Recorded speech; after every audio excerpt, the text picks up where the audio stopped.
در یک روستای کوچک، مردی سالخورده هر روز صبح به کنار یک درخت پیر می‌رفت. درخت شکسته و خشکیده بود، اما مرد هر روز آن را آب می‌داد و خاک اطرافش را نرم می‌کرد.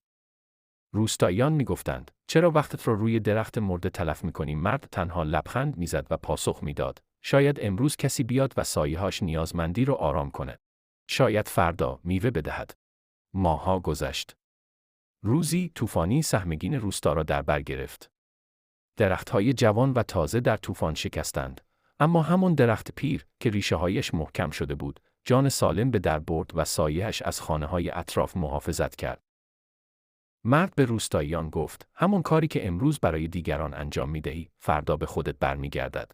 عمر کوتاه است، اما مهربانی و صبر همیشه میماند.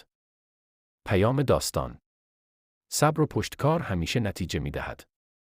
کمک و توجه به دیگران و حتی به چیزهای کوچک، روزی به نفع خودمان باز می‌گردد. موفقیت واقعی اغلب در سایه کارهای صبورانه و بیسته است. برای دانستن چنین داستان‌های کوچک و پرمعنا من را فالو و لایک کن.